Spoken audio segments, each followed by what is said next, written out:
صاحب بر مبارک تو تاج و تر مونده سرامون بی کلا بر تنمون نمونده را این ملت آزادی میخواد به جای غم شادی میخواد کنار تو شهر عشق یه پارچه آبادی میخواد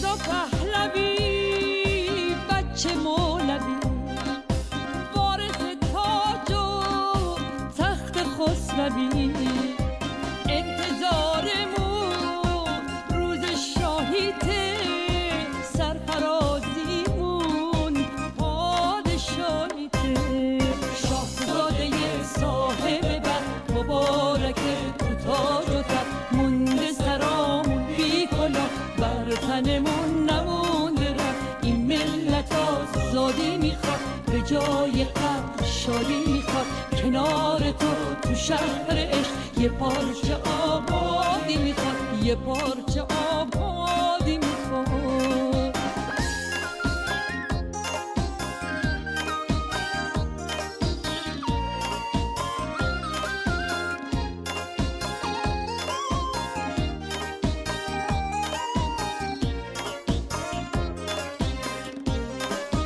با فرخیان مردم ایران بازگشت تو رو از خدا میخوان که اگه اشتباه کردن کفر نعمت پادشاه کردن به جبران این ناکاست گناه افتادنشون به روز سیاه تو رو تا کاخ شاهی ببرن دست خدای ایران بسپارن ملتی هنوز جون پناه توست با دل عاشق چشم راه توست اعتبار تو اعتبار ماست دودمان تو افتخار ما دودمان تو افتخار.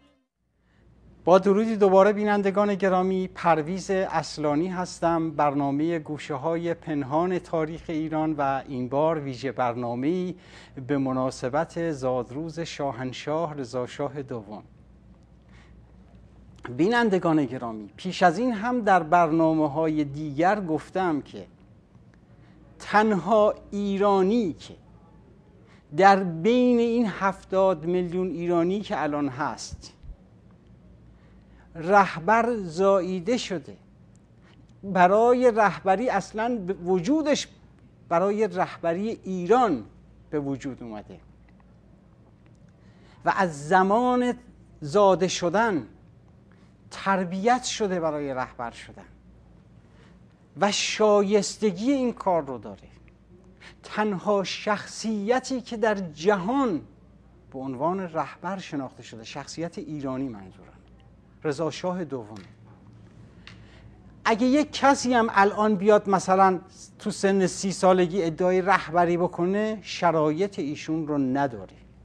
کسایی که چنین ادعایی میکنن برای تفرقه انداختنه، برای کمک به پابرجا ماندن جمهوری اسلامیه. باور کنید بینندگان گرامی، ما هیچ آلترناتیو، هیچ رهبر، هیچ شخصیتی رو نداریم که همپا و همتراز رضاشاه دوم باشه. همون گونه که گفتم، ایشون از زمان به دنیا آمدنشون برای رهبری انتخاب شدن و چقدر جای تأسفه که مردمی که امروز باید به وظایفشون عمل کنن، برای فرار کردن از وظایفشون سعی میکنن گناه رو گردن یکی بندازن. خاطرتون هست یکی 2 ماه پیش تو برنامه ها گفتم که مردم معمولا دوست دارن که گناه رو به گردن یکی بندازن و هیچ وقت حاضر نیستند مسئولیت و بار گناهانشون رو خودشون به دوششون بگیرن. در آخرین لحظه اگه کسی گیرشون نیامد میندازن گردن شیطان. این رو گفتم، اتفاقا چند نفر از برنامه گذاران دیگه هم گاهی از این مثال استفاده کردن. خب مردمی که حاضر نیستند که بپذیرند که گناه کردند یا اشتباه دارن میکنن یا خطاکارن، اینها هی مرتکب اشتباه میشن. حالا نمونه اون مردمی هستن که هیچ کاری رو نمیکنن، بعد میان میشینن میگن که رضا شاه دوم کار نمیکنه. اولا کار سیاسی، مبارزه، کار براندازی یک حکومت آنگونه نیست که ایشون بیاد بشینه همه رو اعلام کنه. اگه ایشون بیاد بشینه اعلام کنه که دارم چه کار میکنم، خب اونها عکس کارهای این رو، ضد حمله ها رو اجرا میکنن. شما کدام کار سیاسی رو دیدید در زمانی که کشوری اشغال شده؟ کدام سیاستمدار رو دیدید که بیاد بگه من این نقشه ها رو دارم برای برانداختن این حکومت؟ پس ببینید چه بهانه‌ای بی خودی میگیرن. و بعد اون مردم خودشون حاضر نیستن کاری انجام بدن. من نمیدونم آیا شما مردم تاریخ کشور رو خوندید یا نخوندید؟ فردوسی بزرگ رو خوندید؟ آیا به خاطر دارید که فردوسی بزرگ میفرماید در زمانی که ضحاک کشور رو گرفته بود، که همین امروز هم ضحاک و ضحاکیان کشور رو گرفتند، و اون داستانی که 2 مار بوده مغز جوانها رو میخورده، همین مارهاییه که امروز اینها رو، جوانها رو دارن اعدام میکنن. این داستان اشاره‌ایه. الان این جوانهایی که در درون کشور دارن اعدام میشن، خیال کنید که مغز اونها رو مارهایی مثل همین آخوندا دارن میخورن. خب کاوه رفت فریدون رو نجات داد یا فریدون اومد کاوه رو نجات داد؟ فریدون ما، رضا شاه دوم، امروز در بنده. شما که دارید میبینید ایشون در درون کشور نیست، اختیار نداره، آزادی نداره. پس این شما کاوه ها هستید که باید کشور رو نجات بدید و فریدون رو از دماوند برگردونید. چون وقت کمه، اجازه بفرمایید که پیام جناب سرهنگ هوشنگ وزین رو برای شما بخونم و در این فاصله از اتاق فرمان خواهش میکنم که فیلم زادروز شاهنشاه رضا شاه دوم رو نشان بدن.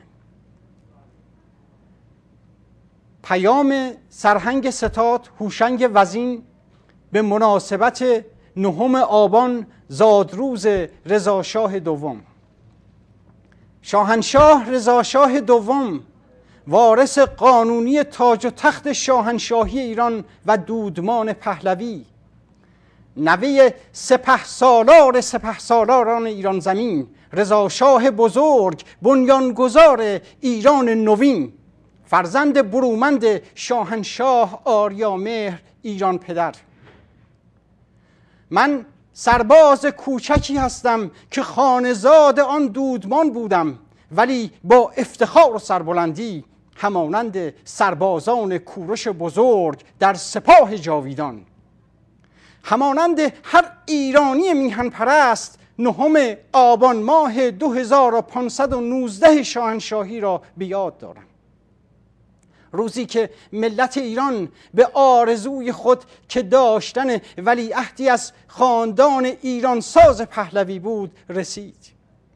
مردم با شنیدن صدای تقی روحانی گوینده رادیو که اعلام کرد شنوندگان گرامی توجه فرمایید، شنوندگان گرامی توجه فرمایید، پس از سالها انتظار نور دیده ملت ایران والا حضرت همایون ولیعهد به دنیا آمد. سراسر کشور غرق نور و شادمانی شد. مردم به صورتی خودجوش به خیابانها ریختند و به رقص و پایکوبی پرداختند. هنگامی که